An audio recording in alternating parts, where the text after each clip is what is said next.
El Estado somos nosotros. No hay más Estado que el constituido por nuestra existencia. Así el Estado, con todos sus elementos, debe cumplir funciones básicas: salud, justicia, educación, jubilaciones y, por supuesto, el propio gobierno. La vocación totalitaria de la autoridad a cargo del Poder Ejecutivo Federal ha repetido en reiteradas ocasiones que sus intenciones son destruir el Estado. El totalitarismo se encuentra prohibido por la Constitución porque ella alienta el pluralismo, motivo por el cual la destrucción del Estado conllevaría a la destrucción de la Constitución. Por estas razones estamos hoy acá para dialogar y discutir sobre los peligros que se enfrentan en el presente. En tanto, esa misma autoridad recién mencionada gobierna con desprecio de las instituciones. Esa colisión que se provoca y concreta, por tanto, nos afecta porque somos nosotros mismos. Vamos a presentar en primer lugar a la doctora Maite Milagros Albado, abogada, docente y legisladora con amplia experiencia en el ámbito jurídico, académico y legislativo.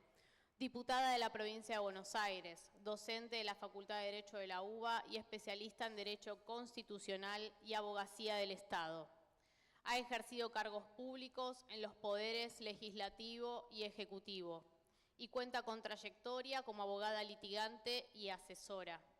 Participa activamente en espacios académicos y debates internacionales sobre lawfare, derechos humanos y democracia. Autora de diversas publicaciones y conferencista en seminarios nacionales e internacionales. Ella hoy oficiará de moderadora en este conversatorio a cargo de dos juristas de excelencia.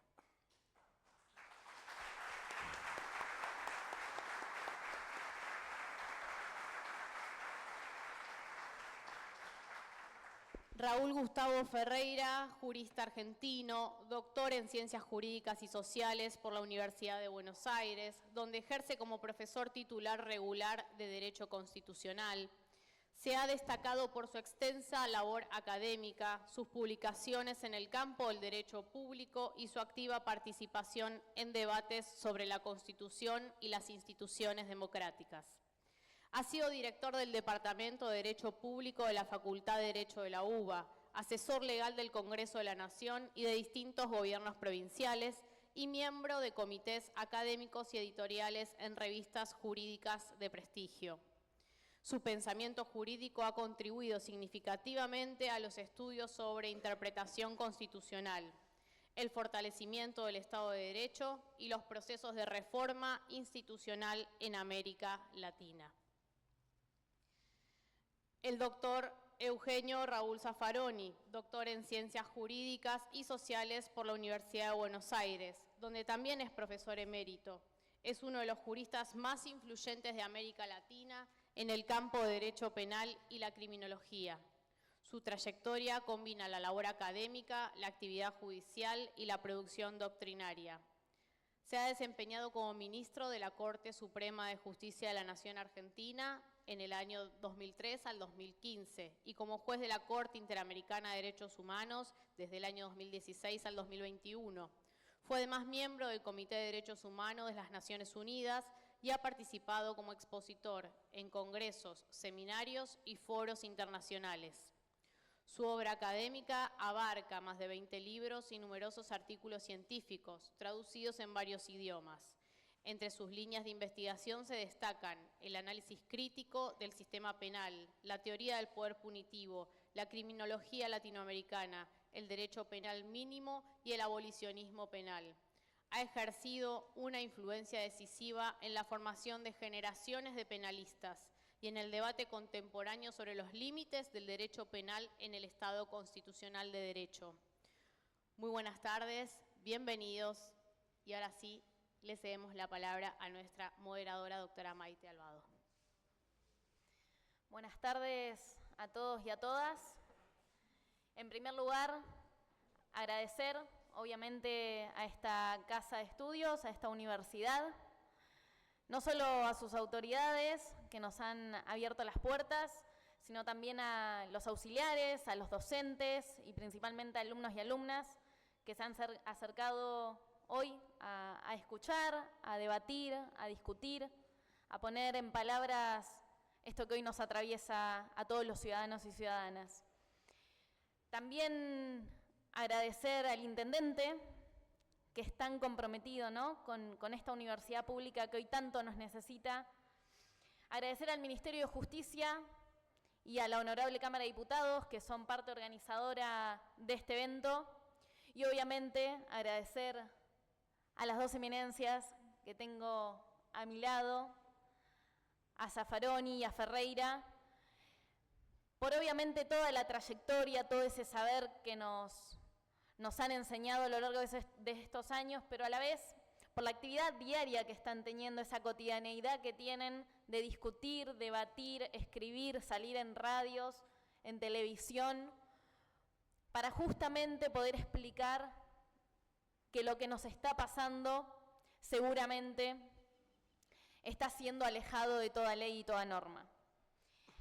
Moderar no es fácil, menos moderar en un panel que está integrado por ambas personas que son un honor para todos y todas, pero obviamente requiere principalmente de no hacerlo muy extenso. Por ende, mi intención simplemente es arrojar algunas preguntas introductorias, simplemente a los fines de guiar lo que puede llegar a ser la disertación de ambos. Tengamos en cuenta que han tenido obras literarias, incluso una de las últimas que he leído tuya, Raúl, de la vocación totalitaria, ¿no?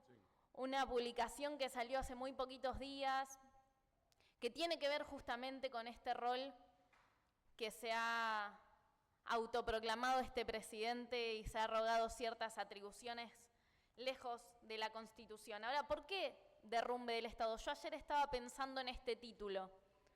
También vale aclarar, de ayer a la tarde que estaba pensando en este título a hoy, a la mañana, sucedieron 1000 cosas, ¿no? Lo mencionaba muy claramente el señor intendente. Desde la caída mundial de la economía hasta la renuncia de un Supremo de la Justicia, ¿no? Pero digo, ¿por qué derrumbe del Estado? ¿Cuáles elementos del Estado, cuáles elementos constitutivos del Estado, de Oxlack, de Jelinek, estarán siendo destruidos? ¿Cómo están siendo destruidos estos elementos del Estado? ¿Cómo nuestra Constitución está siendo corrompida, negada, silenciada? ¿Cómo entonces nuestros jóvenes universitarios, nuestras mujeres y disidencias, nuestros queridos jubilados, en definitiva el pueblo argentino en su conjunto, está siendo empujado al precipicio? Me preguntaba si estamos frente a un nuevo periodo constitucional en términos de lo que Ferreira denomina en su libro Fundamentos Constitucionales de la democracia delegativa, que se inicia en 1986 y que nos estaría acompañando hasta la actualidad. ¿Estamos ante una nueva periodización de ese periodo constitucional? ¿Estamos quizás frente a una nueva fase de este constitucionalismo colonial que plantea Zaffaroni en su libro La fase superior del neocolonialismo? Esas preguntas seguramente serán abordadas en las disertaciones. No quiero extenderme mucho más, pero me parece muy importante recordar que hace más o menos 23 años, en el 2003, casi en estas fechas, previo al 27 de abril, una persona, un pingüino, nos habló del derrumbe del Estado y escribió este libro. Es una entrevista de Néstor Kirchner y Torcuato de Itela que se llama Después del derrumbe.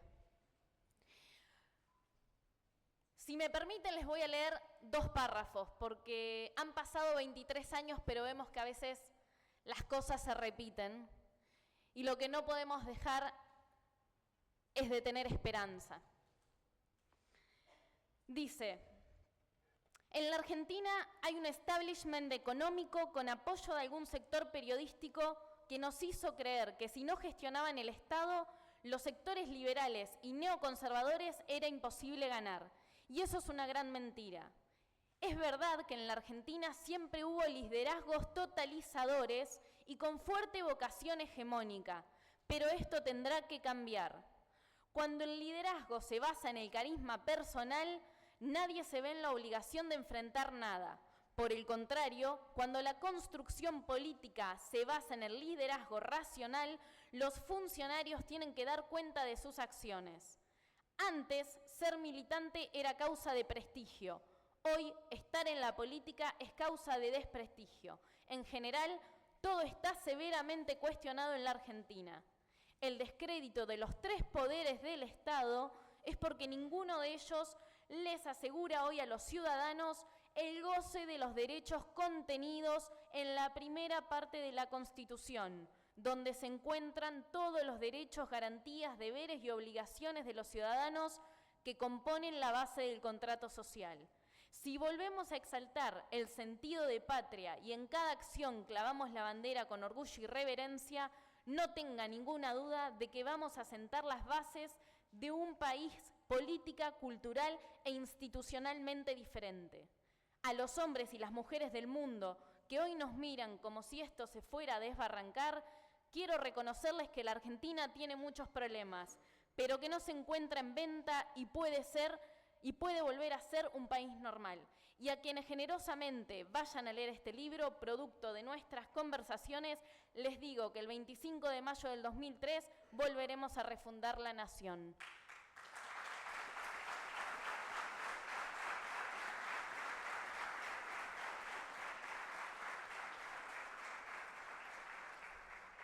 Sin dudas, el contexto que nos rodea es de un derrumbe del Estado, pero no perdamos nuestras esperanzas porque tenemos que estar seguros de que después del derrumbe tenemos la tarea de reconstruir este país que es de todos y todas y que tanto amamos. Así que muchísimas gracias.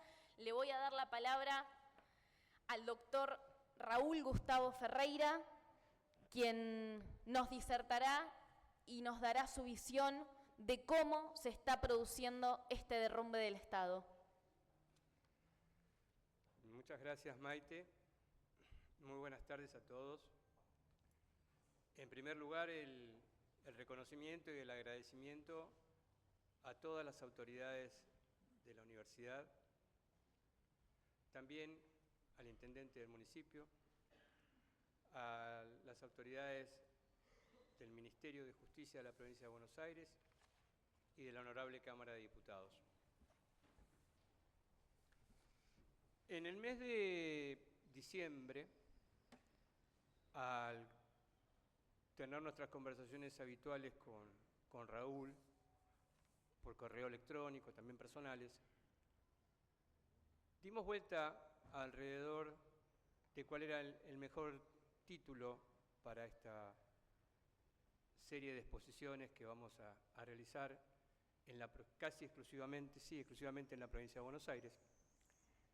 Y surgió como una feliz coincidencia la palabra derrumbe. Sorprendentemente, yo no recordaba este texto que acaba de leer Maite, y yo no sé lo que pensó Raúl el día que estábamos pensando en el derrumbe, pero yo les puedo contar lo que sí yo estaba pensando. Estaba pensando en un edificio que se venía abajo, en algo que se cae, que los ladrillos caen, las ventanas caen, se desarma completamente la estructura. Y había varias palabras para titular este ciclo de charlas, pero nos pareció mejor llamarlo el derrumbe, porque además el derrumbe también da la idea de que hay quienes están detrás de ese derrumbe. Todas las comunidades del mundo se encuentran organizadas, más o menos organizadas. No recuerdo el número exacto en este momento, pero puede haber 207 o 209 comunidades organizadas en el seno de Naciones Unidas. Esto no quiere decir nada, sino que todos los habitantes de este mundo, del cual ninguno de nosotros se va a caer, porque vamos a quedarnos, mientras rija la ley de la gravedad, todos vamos a estar en este mundo, existen una cantidad de estados. ¿Por qué? Porque el estado es hasta hoy, a las 6:05 de la tarde, es la forma paradigmática de asociación política. Es decir, las personas, en tanto podemos, tratamos de ponernos de acuerdo para coexistir en paz en una comunidad. Y para coexistir en paz en una comunidad se fundan los estados. Hay estados más antiguos, hay estados más modernos, hay estados más desarrollados, hay estados subdesarrollados, hay estados mal desarrollados, hay de todo en el planeta. Curiosamente, en este momento de la historia, Argentina, a nosotros, como generación de ciudadanos y ciudadanas vivas, nos toca reflexionar y pensar no solamente sobre los problemas del presente, no solamente cómo vamos a hacer para organizarnos, trazar las bases de la unidad y sostenernos sostenidamente en este presente, sino que además quienes tienen alguna posibilidad de imaginar el futuro, ¿cómo vamos a hacer el día después que esto termine?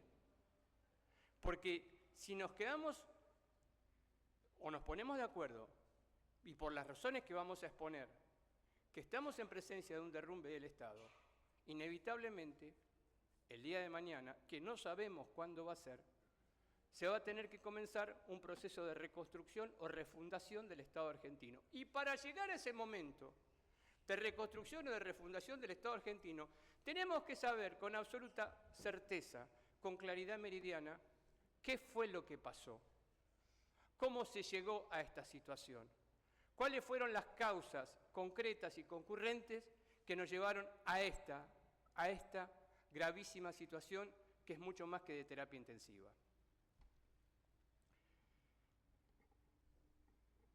Quienes recuperamos la democracia constitucional en el año 1983 y solamente habíamos conocido prácticamente el Estado dictatorial, pensábamos que en esa primavera del 83 el Estado constitucional era una organización, una asociación política que se quedaba básicamente para siempre. En aquel entonces, en diciembre de 1983, que hace un montón de tiempo, la Argentina tenía problemas persistentes, algunos de los cuales se han podido solucionar y otros se han agudizado. Sin embargo, entre 1983 y 2023, con alguna salvedad, pero vamos a poner en esos 40 años, el Estado argentino se rigió, como todos los estados del mundo, con una constitución. Casi todos los estados del mundo tienen una constitución. ¿Y para qué? Porque la constitución sirve de fundamento. Y como muy bien se dijo acá, el Estado somos todos nosotros. Si bien el Estado es una ficción, es algo que armamos, el Estado somos nosotros. Y el día que se anuncia por cadena nacional o se hacen declaraciones a un medio extranjero como The Economist y se dice que es un topo que va a destruir el Estado, como el Estado somos nosotros, nos va a destruir a nosotros, y como nos va a destruir a nosotros, va a destruir la Constitución, y la Constitución es la única regla que tenemos, repito, es la única regla que tenemos para coexistir en paz. No hay otra. Entonces, aquellos o aquel que propone endemoniadamente romper la regla de las reglas, nos está diciendo que va a regir la ley de la selva, porque no hay posibilidades. Es imposible vivir sin reglas. No hay un solo modelo en el mundo actual, en el mundo ordenado, asociado, organizado, con pretensiones de desarrollo, con algún grado de bienestar, donde no existan las regulaciones. El Estado es un ente absolutamente necesario para centralizar la producción de normas, para ordenar el juego de los diferentes actores y para llevar a cabo el fomento de la economía, de las inversiones, de las finanzas y de tener una mirada para la regulación de la justicia social. Eso es el Estado. Hay un mérito realmente del actual presidente. Todo lo que está haciendo él lo anunció, pero lleva 484 días y 483 noches. No se conoce en la historia argentina un saqueo del Estado y de la Constitución como ha realizado. Yo voy a mencionar solamente, con fines ilustrativos, los que a mi juicio son las 16, 17 o 18 violaciones, transgresiones que lleva adelante el actual presidente de la República, el Poder Ejecutivo, en fin, y sus socios. La primera medida es el mismo día que asume, que le da la espalda al Congreso. Cuando le da la espalda al Congreso, le está diciendo, señoras y señores, yo voy a gobernar sin instituciones políticas. A mí las instituciones políticas no me interesan. Esto lo va a gobernar el mercado o la mano invisible. No existe una sociedad organizada que carezca de instituciones políticas. Ese fue el primer mensaje. El segundo mensaje, con una bravuconada descomunal, emite el decreto por razones de necesidad y urgencia más escandaloso en toda la historia de la Argentina. Me refiero al DNU 70/23, repleto de disposiciones, y ninguna de esas disposiciones tiene que ver ni con el bienestar general ni con la justicia social. Están privilegiadamente dirigidas a mejorar la situación de quienes son más ricos y de beneficiar el saqueo de la Argentina. Esa es la primera medida que lleva adelante. La segunda medida es la ley Bases, con la cual se abre la Argentina de par en par, se dice que la Argentina va a ser un país extraído porque se van a llevar a cabo todo tipo de extracciones, van a poder venir los capitales para llevarse lo que se les dé la gana de acá de Argentina, van a pagar muy pocos impuestos y aquellos que trabajan van a pagar impuestos a las ganancias. Ese es el modelo de ley Bases. Entre la ley Bases del año 2024, del año pasado, y el DNU 70/23 es la estructura básica con la cual imaginan el derrumbe del Estado. Dos consideraciones que no son menores. La primera, Raúl y yo fuimos los abogados de la única provincia argentina que se presentó en la Corte Suprema de Justicia a cuestionar abiertamente el DNU 70/23, porque le dijimos a la Corte en diciembre del 23, señoras y señores, el presidente de la República quiere destruir el Estado. Repito, quiere destruir el Estado con este DNU 70/23. La Corte Suprema, a los 4 meses o a los 3 meses, nos rechazó la demanda por falta de legitimación, que significa que el gobernador de la provincia de La Rioja no tenía derecho a demandar. ¿Qué quiero decir también? Que la Argentina tiene 24 entes federados y se presentó solamente uno a demandar en la competencia originaria. Esto para la Corte. Y para el Congreso, la ley Bases fue votada por congresistas. No fue que bajaron naves espaciales de Venus y de Marte y venían de otros lugares. No. Tuvo una mayoría, tanto en la Cámara de Senadores como en la Cámara de Diputados, y muchos diputados y senadores se paseaban por los canales de televisión diciendo hay que darle las herramientas. ¿Las herramientas cuáles son? Las herramientas para destruir el Estado.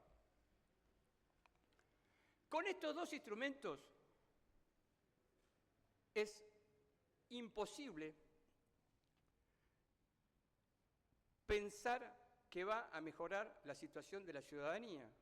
Son instrumentos pensados para saquear la Argentina.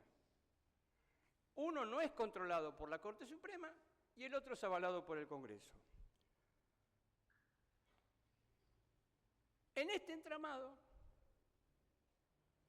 para reducir lo que para ellos es un gasto, la idea es demoler absolutamente los saberes de los jubilados. Total, los jubilados se van a morir. Entonces los jubilados, como se van a morir técnicamente o biológicamente antes que muchas de las personas, le reducen abiertamente. Y para que ustedes tengan una idea, el 20% aproximadamente o el 25% de lo que ellos llaman la reducción del déficit fiscal es sacarle la plata a los jubilados. ¿Por qué enfrentan esta situación? Cuando el Congreso dice hay que remediar la situación, otra posición autocrática del presidente de la República y lleva adelante el veto del aumento para los jubilados. Las universidades han sido castigadas durísimamente, todas las universidades públicas, abiertas, laicas, gratuitas y solidarias de la Argentina. Fueron a la calle, se manifestaron, reclamaron, el Congreso en ese sentido actuó como hubo una pequeña caja de resonancia, se toma una decisión respecto a la universidad pública, ¿qué hace el presidente? Veta. ¿Qué hace el presidente en relación a la educación, a la cultura, a la ciencia y la tecnología? Cierra absolutamente todo lo que tiene que ver con el progreso de la educación, con la prosperidad de la ciencia, avasallando el CONICET. O sea, no existen. Todo lo que yo te estoy hablando es absolutamente en contra de la Constitución, porque el DNU está prohibido, porque la ley base es inconstitucional, porque sacarle la plata a los jubilados está mal, porque las pensiones y las jubilaciones tienen que ser móviles, y porque está mal destruir la jubilación. Sin embargo, estas 4 cosas que acabo de mencionar, el presidente las hace en contra de la Constitución. Destruye lo que dice la Constitución. Y yo no estoy en defensa de la Constitución, prácticamente les estoy contando lo que hace el presidente. Hace días nada más nos enteramos que van a pedir un nuevo préstamo al Fondo Monetario Internacional. Y en una actividad abiertamente inconstitucional, disparatada, que no tiene ningún tipo de justificación, dicta un decreto por razones de necesidad de urgencia y encima en la Cámara de Diputados una mayoría le levantó la mano. ¿Cómo se va a firmar? ¿Cómo nos vamos a endeudar? Quiero aclarar que es más deuda odiosa, es más deuda repudiable, y en este tema el Fondo Monetario Internacional tiene que prepararse, porque si bien es cierto que existe la continuidad del Estado argentino, esta deuda la vamos a ir a reclamar. Esta deuda no se va a hacer una deuda que se va a pagar con la continuidad del Estado. Esta es una deuda que se va a tomar, no sabemos cuánto, si son 10.000, 15.000, 20.000 millones, son números fabulosos que ellos manejan. Siguen. Apostábamos, los constitucionalistas, ¿designará jueces en comisión? ¿De qué es designar jueces en comisión? Es una locura. La Corte Suprema es un órgano independiente, como el Congreso es otro órgano independiente, como la Presidencia es otro órgano independiente. Ganar una elección se hace con base en el principio de la mayoría. Pero el principio de la mayoría no es el dominio de la mayoría, no es la brutalidad de la mayoría.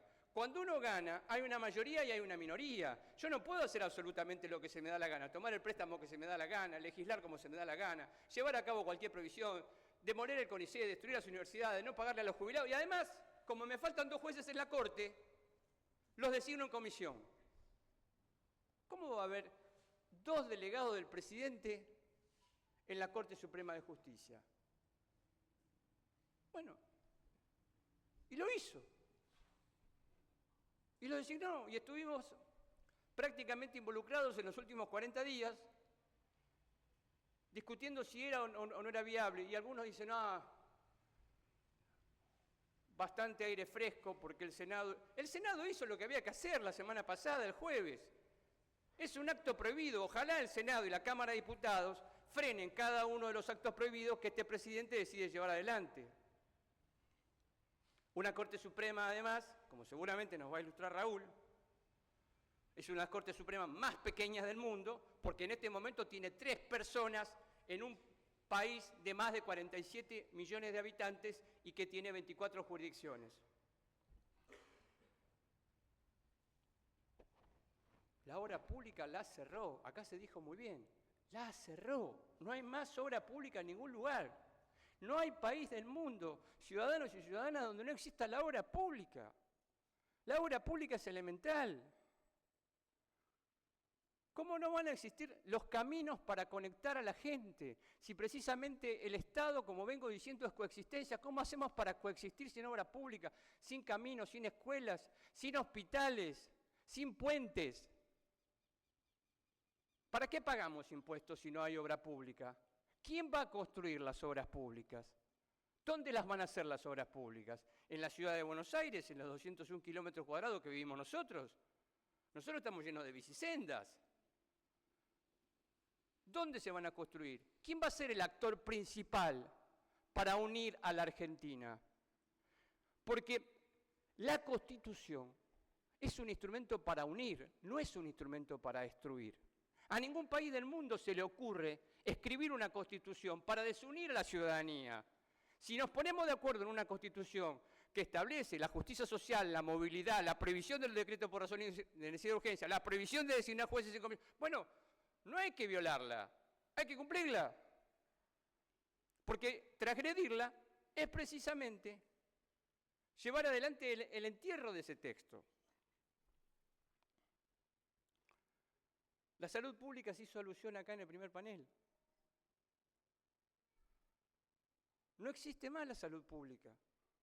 No hay financiamiento, no hay inversiones.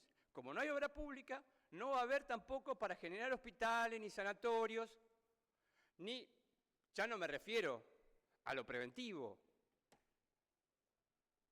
Pensar en una salud pública preventiva. Estamos hablando de situaciones de una crueldad nunca vista, con la suspensión de medicación elemental a las personas enfermas o personas de tercera edad, que tienen que recurrir a la vía del amparo para tener su medicación oncológica o de otra naturaleza, como se hizo muy bien alusión en este panel.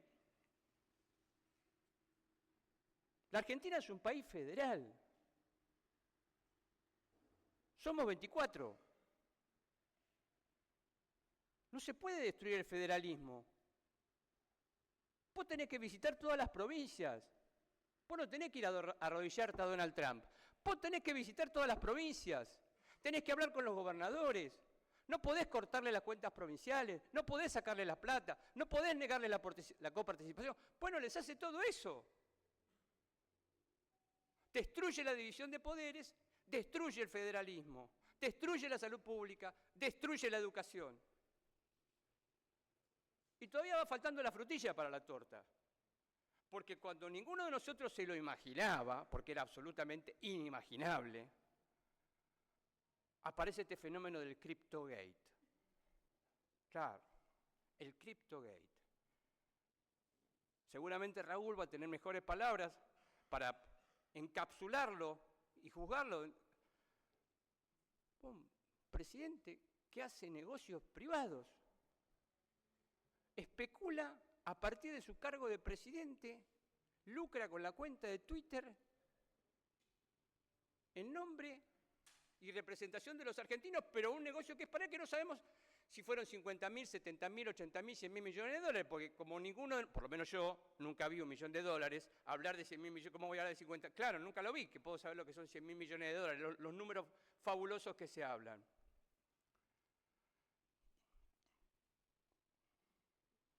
El abuso constante de su vocación antidemocrática. Es, sin lugar a dudas,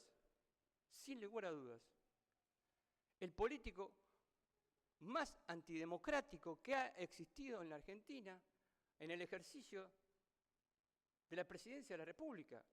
Cuando hablo de la presidencia de la República, estoy diciendo a aquel que accedió a través del principio de la mayoría.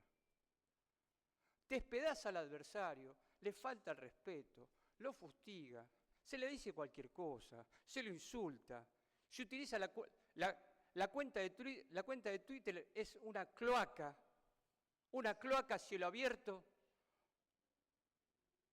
donde se denosta y se le dice a cualquier persona al que es un adversario.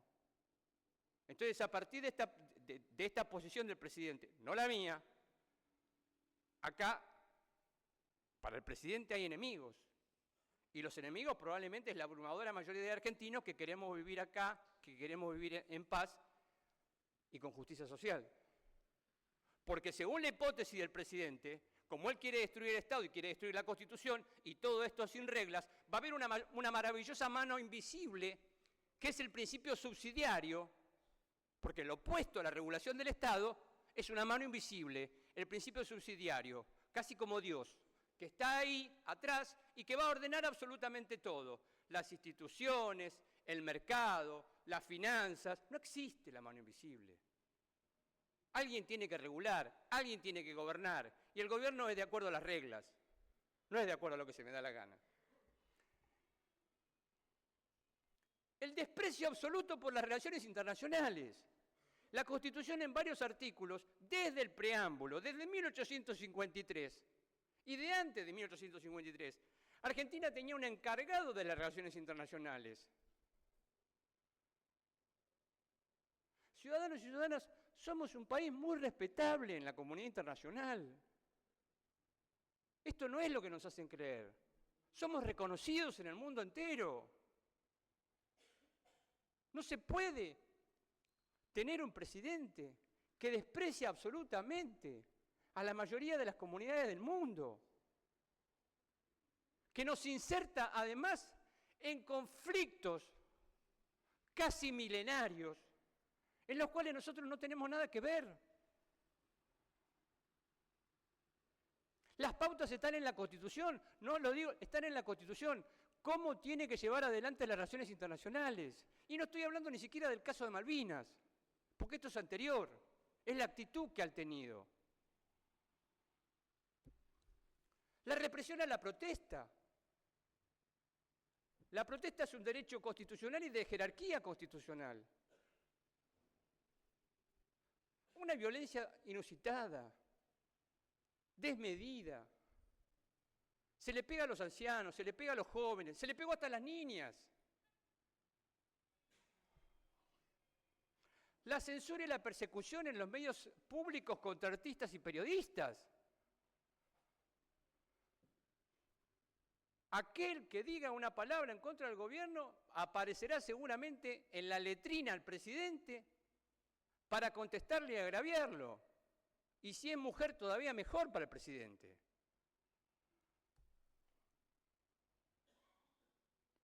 El desmantelamiento total de la cultura. Absoluto. La cultura queda sin financiamiento, sin fomento, cuando la cultura es con certeza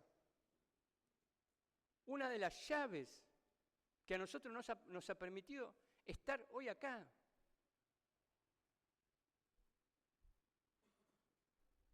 La Argentina siempre ha sido culta. No es que comenzó ayer a la tarde. En las artes plásticas, en la literatura, en el teatro.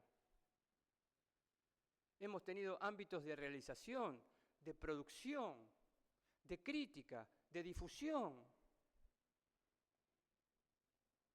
Actores, actrices, escritores, artistas plásticos. Vamos a desmantelarlo. Y así se llega a la tesis final. Con todo este cuadro, cada uno de estos puntos que yo les he ido señalando, el presidente tiene la obligación de respetar. Cuando él jura, como todos los presidentes, tiene la obligación de respetar y hacer respetar, de observar y hacer observar la Constitución. Y todo esto que yo les he mencionado está en la Constitución. El federalismo, la democracia, la división de poderes, el cuidado del Estado, las relaciones internacionales, los jubilados, los enfermos, los niños, las niñas, los adolescentes, los ancianos, el que protesta, el que no protesta, los artistas, y él se ocupa de manera ferviente, como decía al comienzo de la exposición, él prometió esto. Él prometió esto. Y la pregunta que quizá tengamos que hacernos nosotros hoy acá es cómo llegamos hasta acá, cómo vamos a hacer para salir de esto y dónde vamos a estar. Porque vuelvo a repetir, hoy es la noche 484 y falta un montón todavía.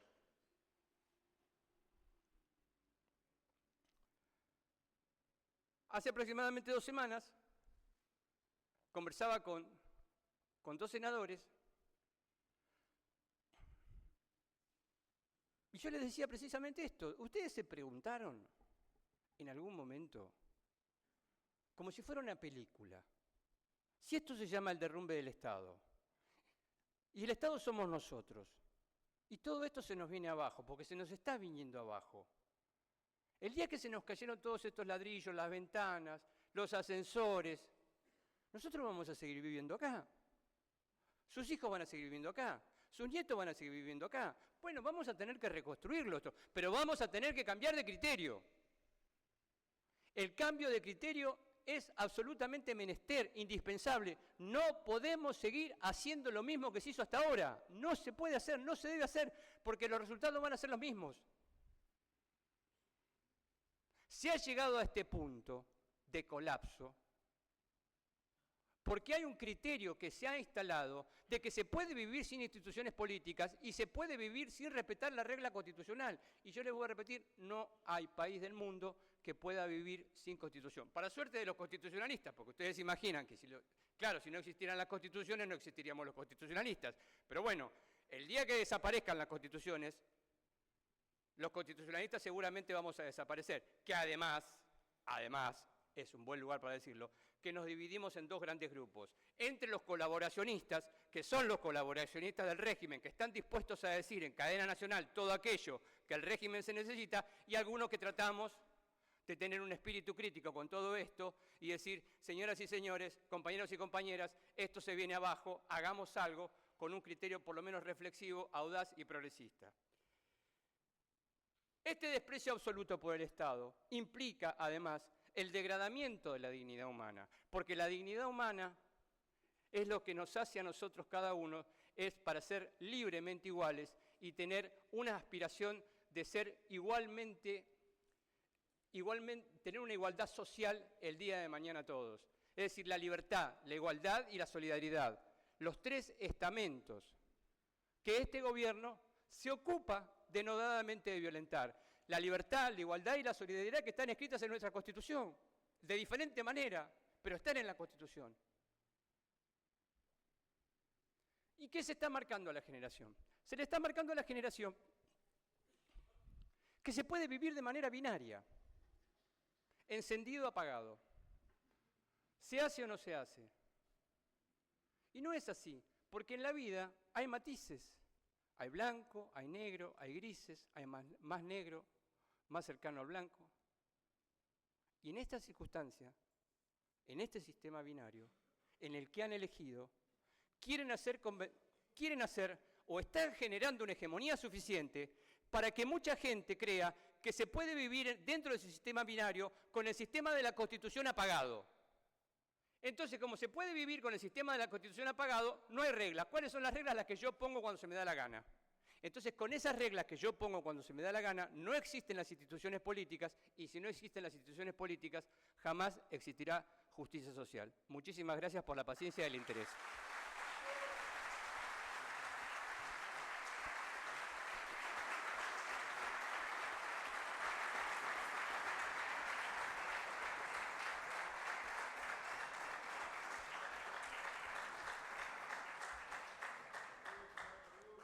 Muchísimas gracias, doctor Ferreira, brillante como siempre. Ahora sí, le damos la palabra al doctor Raúl Eugenio Zaffaroni. Bueno, muy buenas tardes. Muchísimas gracias a las autoridades de la universidad, al intendente, al Ministerio de Justicia de la Provincia de Buenos Aires, a la Honorable Cámara de Diputados, por esta oportunidad de poder conversar con todas las amigas, amigos, aquí, en una charla. Una charla de la cual, bueno, Gustavo me deja ya muy poco espacio, ¿no? Porque fue pasando toda una... Hablar del derrumbe del Estado es hablar del derrumbe de nuestro Estado. Estados hay muchos, hay distintos modelos de Estado. El modelo de Estado nuestro es republicano y democrático. Cuando uno dice estas cosas, sí, lo republicano y lo democrático se nutre de ideas originariamente de liberalismo político. Y cuando uno dice estas cosas en la Argentina, tiene que precisarlo.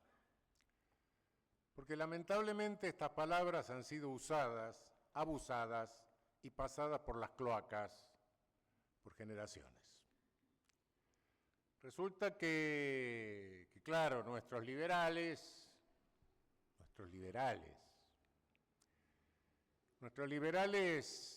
bombardearon la Plaza de Mayo, nuestros liberales fusilaron sin proceso, nuestros liberales proscribieron casi 2 décadas partido mayoritario. Esos son los liberales que tenemos nosotros. Entonces tenemos que precisar un poco que estamos hablando de liberalismo político. Por otra parte, la República también se llena la boca. ¿Pero qué es la República? En un Estado republicano democrático, la República es algo así como la estructura de cemento armado de un edificio. Y la democracia son los ladrillos, las ventanas, las paredes que después ponemos, que tienen que soportar esa estructura. Entonces, cuidado con algo que nos está pasando. Nadie duda que el actual régimen, y digo régimen, no gobierno, tiene un origen democrático, ¿es cierto? ¿Voto a la mayoría? Sí, pero esa democracia no debe destruir la estructura de hormigón. El origen democrático no legitima hacer cualquier cosa. La tesis de que el origen democrático legitima cualquier cosa es una tesis que pertenece a un nazi famoso que se llamó Carl Schmitt. No voy a abundar en esto, pero bueno. En teoría política es la tesis de Schmitt. Sí. La mayoría hace pelota todo. La mayoría no puede hacer pelota todo porque le está quitando a la propia mayoría el derecho a cambiar de opinión. De modo que la mayoría tiene que respetar a las minorías,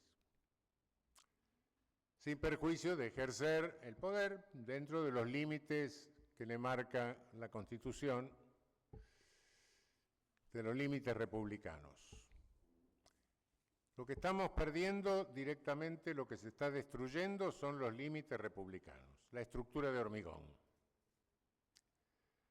Y esta estructura de hormigón se destruye porque tenemos un poder ejecutivo que gobierna por decreto, con una clarísima vocación totalitaria, y no digo autoritaria, sino totalitaria, que no llegue a estructurar un sistema totalitario es una cuestión que hace a la realidad, pero vocación tiene y ganas tiene, y es lo que quiere, por parte de un sujeto con unas características psicológicas abiertamente paranoides. Tenemos un poder legislativo pulverizado, donde hay episodios verdaderamente vergonzosos, donde se han votado leyes abiertamente inconstitucionales. Bueno, ya no voy a entrar en el detalle. Y tenemos una magistratura que la pretenden llamar Poder Judicial, pero que no es un Poder Judicial. Y me voy a detener un momento en esta, como ya Gustavo me dejó poco espacio, me voy a detener un cacho en este último aspecto. ¿Y por qué digo que no tenemos poder judicial? Amigas, amigos, ¿saben ustedes que nunca lo tuvimos? Es mentira que hayamos tenido un poder judicial. No.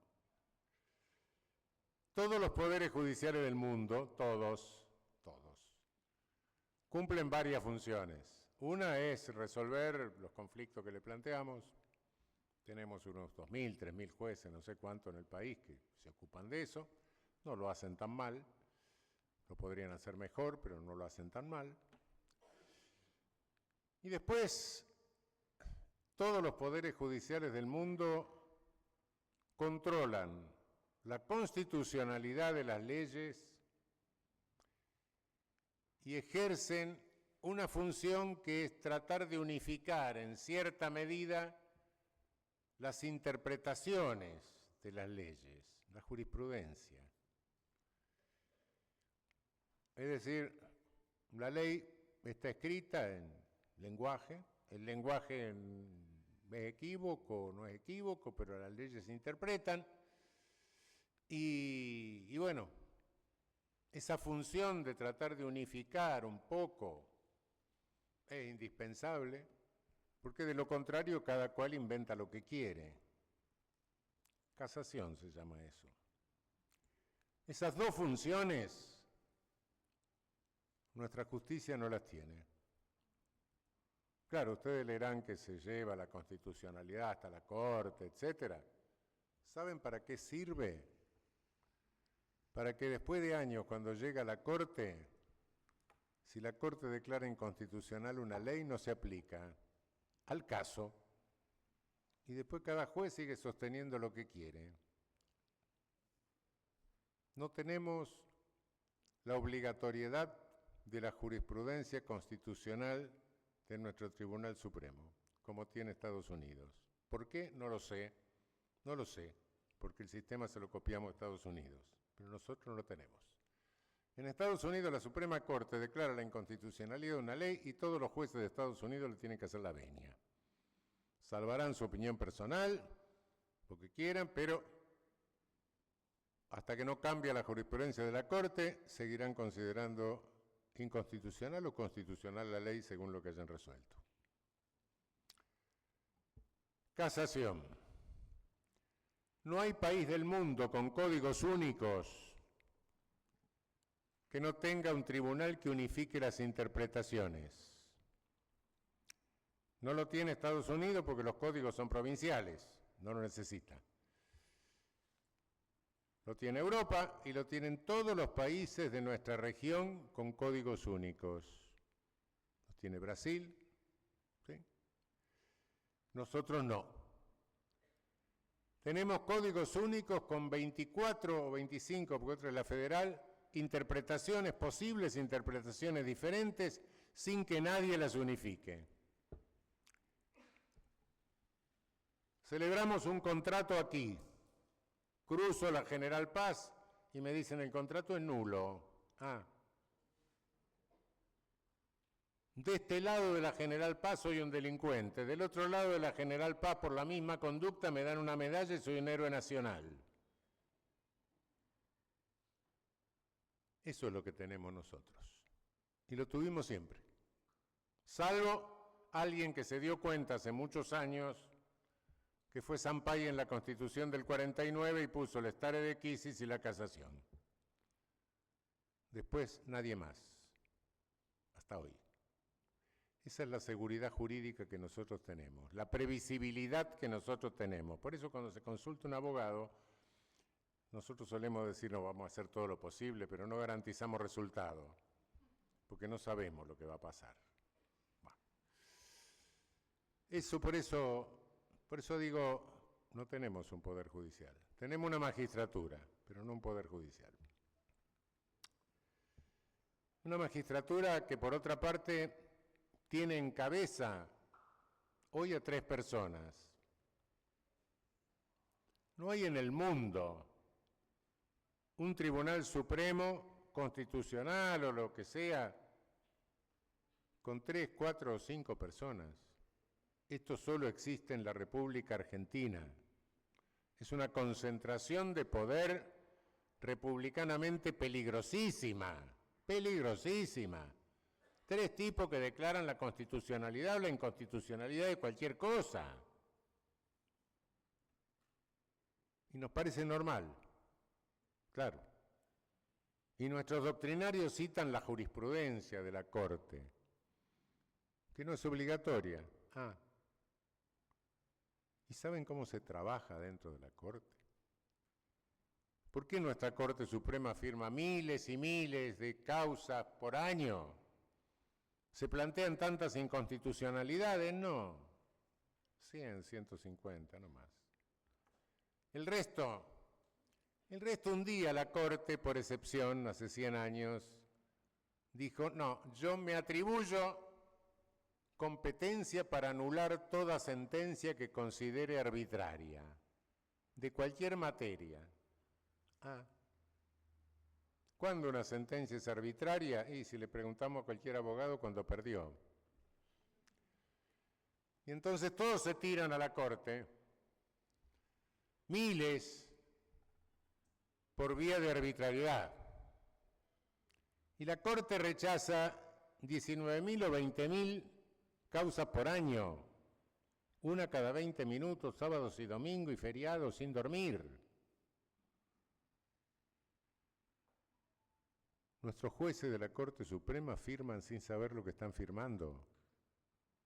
Les mandan papelitos y ponen su impresión dígito pulgar derecha. Y no solo por el volumen de trabajo. Naturalmente, la Corte se queda con los aranceles que hay que pagar para llegar a plantear la arbitrariedad, lo cual es una forma de recaudación que tiene. Pero independientemente de eso, no solo es una cuestión de tiempo, es una cuestión de materia. No hay un Leonardo da Vinci del derecho que conozca todo el derecho, eso no existe, es imposible, imposible. Cuando uno pone la mano arriba de la Biblia para jurar como ministro de la Corte, no baja el Espíritu Santo y le da la ciencia infusa de todo el derecho. No. Y entonces, ese tribunal que funciona de manera diferente al resto de los tribunales del país, donde más o menos los jueces saben lo que están firmando. Tenemos tribunales especializados antes y tenemos una Corte Suprema multifuero. Nadie se dio cuenta de esto. Nadie percibió esto. Pues yo no lo digo ahora. Yo tampoco sabía cómo funcionaba la Corte, hasta que un día me encontré adentro de la Corte. Esto es una locura.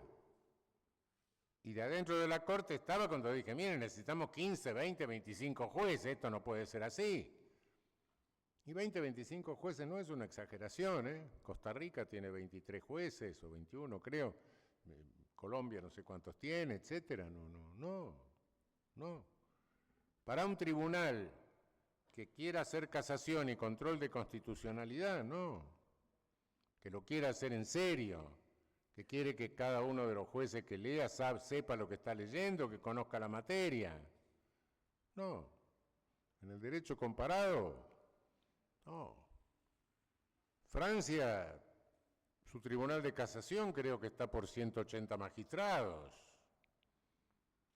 El Supremo español, 40 y tantos. Sí, los tribunales constitucionales europeos son un poco más chicos, pero bueno. Nosotros no, nosotros tenemos 3 personas que saben de todo y que resuelven todo. ¿Para qué vamos a gastar más si con 3 nos basta? 3 personas que le tomaron juramento a un juez nombrado por decreto, sin acuerdo del Senado, violando la Constitución, es decir, que legitimaron una usurpación de función pública, que es un delictito, tiene un año, no es un delito muy grave, pero lo instiga el presidente lo comete el que asume y los otros 3 que le toman juramento son cómplices necesarios. Sí. Ahora se fue el otro, se empezará a prescribir, tarda 1 año la prescripción más o menos, está bien. Máximo de la pena. Pero es un delictito, claro. Y esa es nuestra justicia. ¿Y saben cuántos jueces deben estar envueltos en todas estas cosas que leemos, en la barbaridad de la Corte Suprema, en el lawfare para condenar a Cristina, en la condena a Amado Vudú, bueno, todas esas cosas? ¿Cuántos serán? En el país les decía hay 2.000, 3.000, no sé, entre jueces provinciales, nacionales, federales. No son más de 20. Es Corte Suprema, Justicia Federal de la Ciudad de Buenos Aires, Comodoro Pi, o Comodoro Pro, como le dice alguien, y fiscales. Son más de 20 magistrados. Cuando se dice, bueno, no, la corporación, no, los otros no tienen nada que ver. La única responsabilidad de los otros es que no se paren y maten a los 20. Eso sí, que no los denuncien, sí, pero es una responsabilidad por omisión nada más. Pero no tiene nada que ver el resto de los jueces del país, que serán buenos, malos, qué sé yo, no importa. En el número puede haber de todo, qué sé yo. Pero son, ¿y por qué esos 20 o 25 son los que hacen esto? Por la estructura irracional que tiene el Poder Judicial. No se dio cuenta nadie de esto. Y no solo los políticos, no se dio cuenta nuestra academia, no se dieron cuenta nuestras universidades. Si los jueces no nacen de incubadora, los formamos nosotros. Y parece que no, parece que solo fue Sampaio que se dio cuenta. Los demás no se dieron cuenta. Y ahora estamos pagando esas consecuencias. Esto por un lado. Por otro lado hay algo de lo que no puedo dejar de ocuparme. Y no es una mera deformación profesional o especialidad. La seguridad. Seguridad. ¿Seguridad de qué? La seguridad frente al delito, eso se establece conforme a algo que se llama política criminal, que es la política del Estado frente a la conflictividad delictiva. Y a lo largo de muchos años, nuestra legislación penal ha sido sumamente prudente desde el siglo XIX. Fíjense ustedes todas las alternativas y desgracias que tuvimos en el plano constitucional, y en el plano penal tuvimos solamente 2 códigos penales. Uno de 1886, otro de 1921. Tuvimos más, no tuvimos más. Hasta los primeros años de este siglo,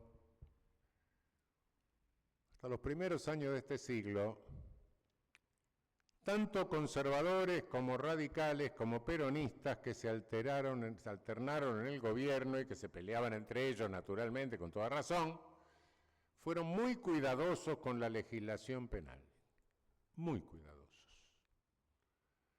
Tanto desde 1870, que se empieza a sancionar por sanción provincial el Código Tejedor, Código del 86, muy poquitos retoques, muy pocos. El Código del 21 permaneció casi inalterado hasta los primeros años de este siglo.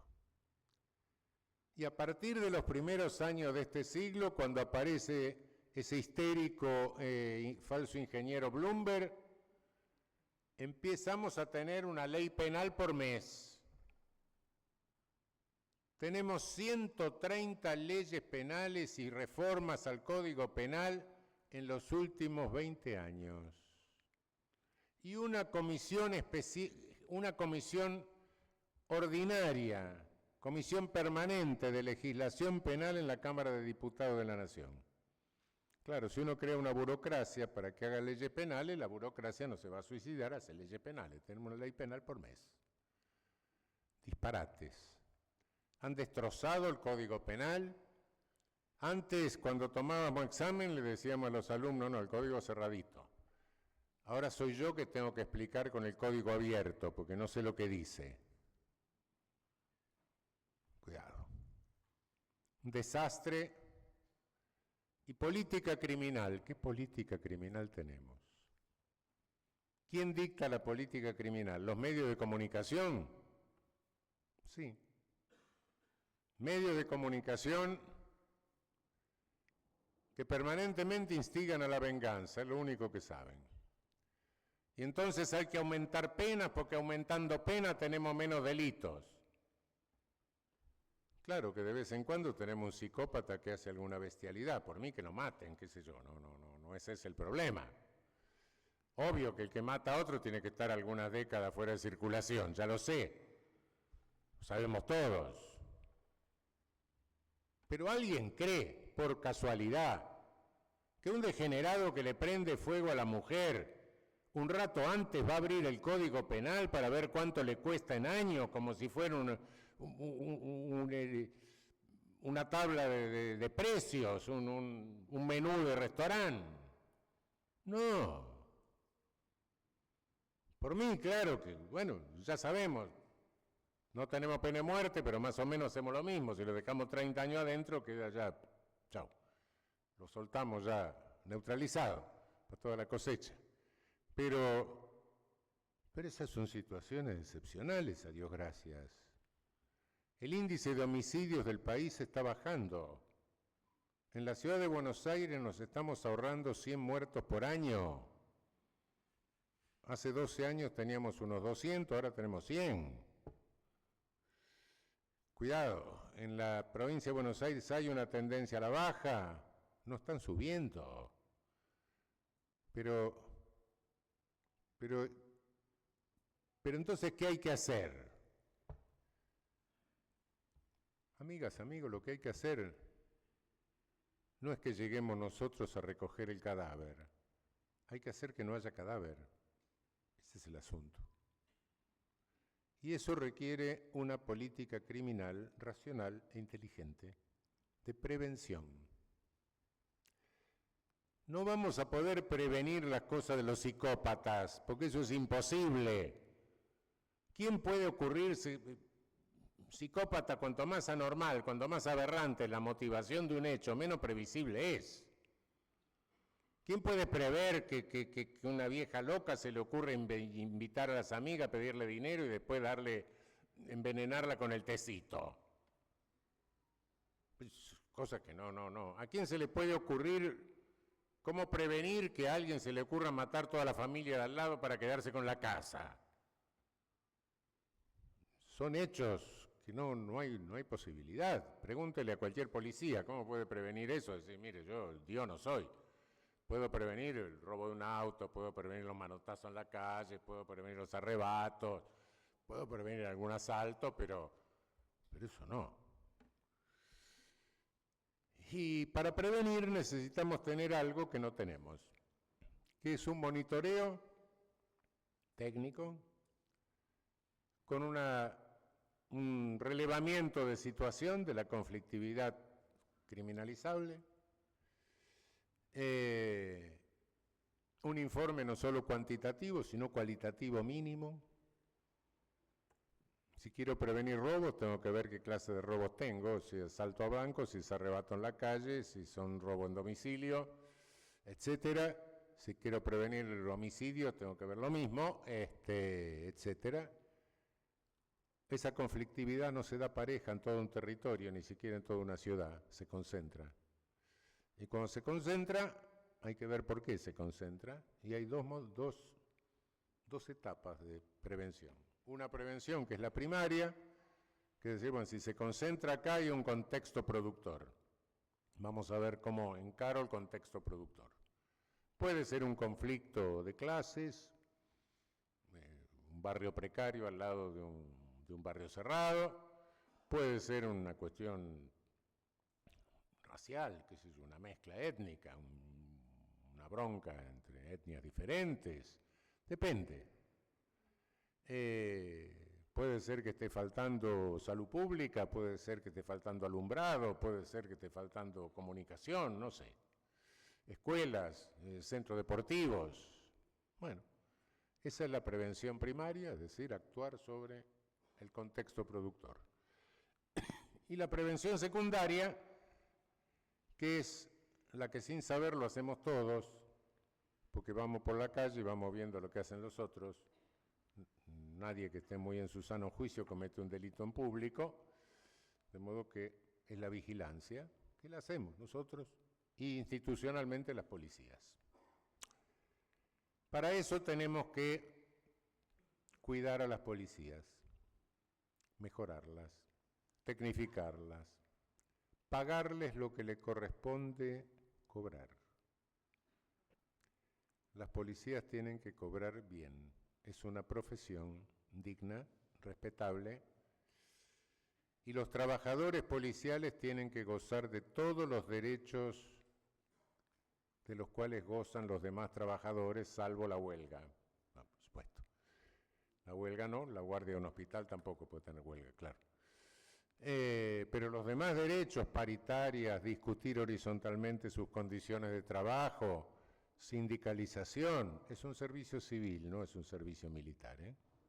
Cuidado. No nos confundamos porque todo el que tiene uniforme está militarizado, no. La policía es un servicio civil y el trabajador policial tiene que ser respetado. Es el menos respetado de los trabajadores que tenemos nosotros. ¿Y por qué digo que hay que cuidar a las policías? ¿Y por qué saco esto a relucir? Porque estamos marchando a contramano de cualquier política criminal racional. Tengamos cuidado con esto. Si no cuidamos a las policías, si decimos, no, mano dura, hagan lo que quieran, qué sé yo, etcétera, y no las perfeccionamos, si no le respetamos sus condiciones salariales, sus condiciones laborales. Les estoy hablando de la experiencia de países hermanos, no de algo que se me ocurra a mí. El resultado final de esto es un deterioro de la función policial y una simbiosis de la función policial con la delincuencia organizada de mercado. Todos estamos viendo y criticando lo del Salvador, ¿no? Cierto. Yo también lo critico, creo que podía haber hecho otra cosa, pero con honestidad tengo que reconocer que este sujeto asume el poder en El Salvador sin policía, con la policía totalmente simbiotizada con la delincuencia organizada de mercado. ¿Qué quiero decir con delincuencia organizada de mercado? Oferta o demanda de servicios ilícitos, sea distribución de drogas, sea lo que sea, protección mafiosa, etc. Bueno, sí, claro que podía haber hecho otra cosa quizá, pero la realidad es esa. Llega un momento dado en que se produce esa simbiosis y esa simbiosis provoca directamente un caos social. Cuidado que con lo que suele decir nuestra deteriorada ministra de Seguridad, vamos por ese camino. No rosaricemos toda la República Argentina, cuidado. Segundo término, metamos preso a todo el mundo, llenemos la cárcel de perejiles. Superpoblación carcelaria. La provincia de Buenos Aires tiene una notoria ya superpoblación carcelaria, pero todavía no ha llegado a la consecuencia terrible que puede tener esto. La superpoblación carcelaria llega a un momento dado en que como aumenta el número de presos, no aumenta el número de guardiacárceles, el control interno de la cárcel queda en manos de bandas organizadas de delincuentes, que son lo que tienen la organización para controlar. Como la vigilancia externa se vuelve porosa, las bandas de delincuentes pugnan por el control interno, vienen los motines, vienen los decapitados, los descuartizados, etc. La porosidad de la seguridad externa hace que entren armas y tenemos lo que está pasando en Ecuador. 600 muertos en los últimos años en las cárceles ecuatorianas, en manos de bandas y llenas de armas. Cuidado con esto. Y cuando digo esto, les decía hace un momento, no es una mera deformación profesional, no, cuidado. Esto cautiza a los estados. Si la policía se simbiotiza con delincuencia organizada, aparecen los parapoliciales, aparecen los justicieros, aparecen los grupos de autodefensa. No estoy inventando, es lo que veo en otros países hermanos. Tengamos mucho cuidado de llegar a eso. Es fácil llegar, es muy difícil revertirlo después. Tengamos cuidado con hacer de nuestras cárceles unos campos de concentración con altos índices de mortalidad violenta. Tengamos cuidado porque esto no es preventivo de la delincuencia, sino que es reproductor de delincuencia. Meter un perejil cualquiera por 2 años, 3 años, en una cárcel deteriorada, sí, produce un cambio de subjetividad. Entra diciendo yo robé, sale diciendo yo soy ladrón, porque tiene que incorporarse a alguno de los grupos internos. Tengamos mucho cuidado con este fenómeno de reproducción.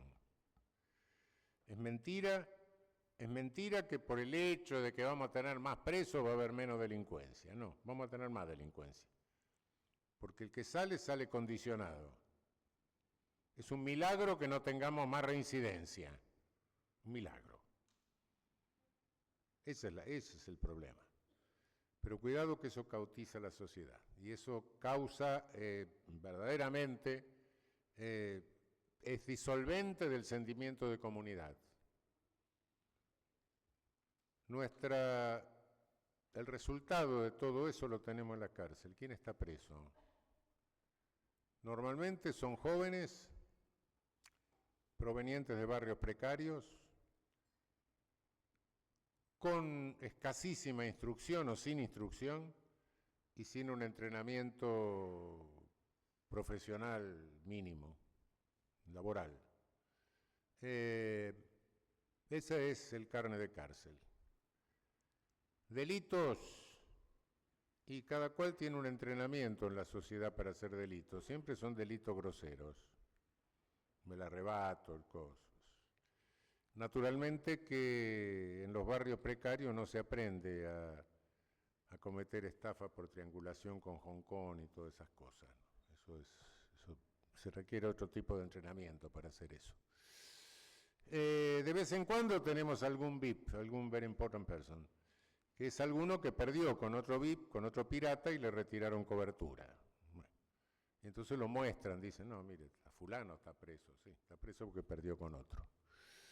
Pero lo tenemos, como no comete, no está por delitos muy graves, 2 años, 3 años, qué sé yo, lo condenan y sale.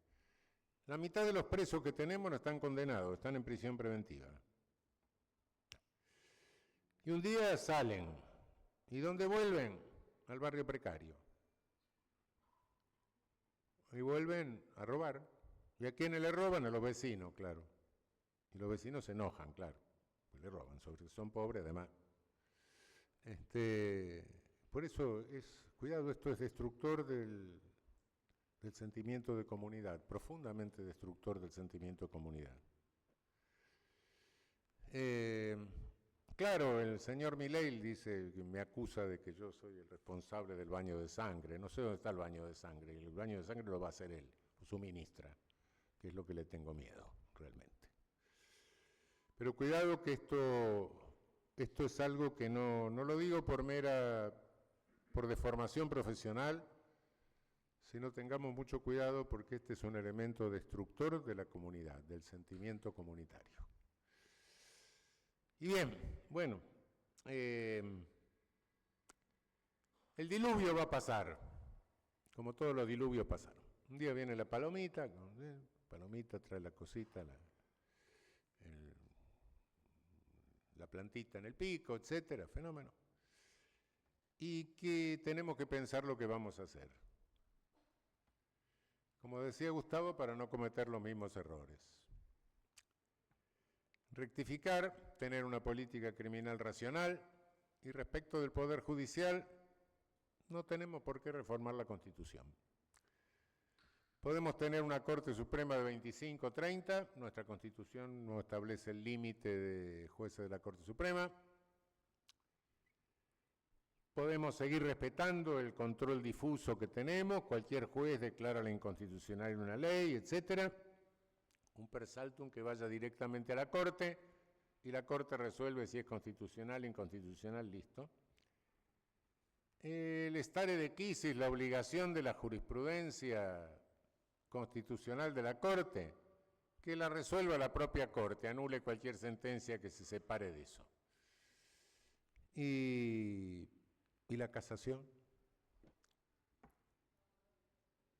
Costaría poco forzar esa competencia que se autoatribuyó la Corte de anular sentencias que considera arbitrarias, y en función de la racionalidad que impone el artículo 1 de la Constitución, el sistema republicano, forzarlo un poco y convertirlo en casación. No es necesario reformar la Constitución, sin perjuicio de que si un día se reforma la Constitución, bueno, discutiremos si conviene o no tener un tribunal constitucional, etcétera. Sí, me gustaría, pero eso es más lejano. En lo inmediato, el día que pare el diluvio, y este diluvio va a pasar, ningún pueblo se suicida, el nuestro tampoco. Estamos en una profunda crisis de la política, no es la primera, veo muchos jóvenes, pero veo algunos que tienen menos pelo que yo y otro un poco blanco. Hemos pasado otras y la hemos superado.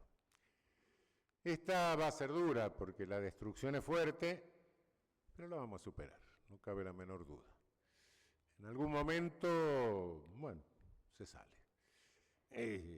Las crisis, yo a veces me pregunto, soy un fenómeno biológico, pero no viví los años 30, a veces me pregunto qué habrá sentido un irigoyenista en los años 30 con Marcelo de Alvear, con, qué sé yo, Ortiz Castillo, la Concertación, los radicales disidentes arreglando con los conservadores, unos negociados raros, el petróleo. Bueno, y un día llegó Perón. Y bueno, otro día llegó Néstor. Sí, bueno. Algo o alguien pasa siempre. No hay nada que hacerle, esto se superará, pero pensemos lo que vamos a hacer el día que se supere. El día que llegue la palomita con la ramita en el pico. Bueno, muchísimas gracias.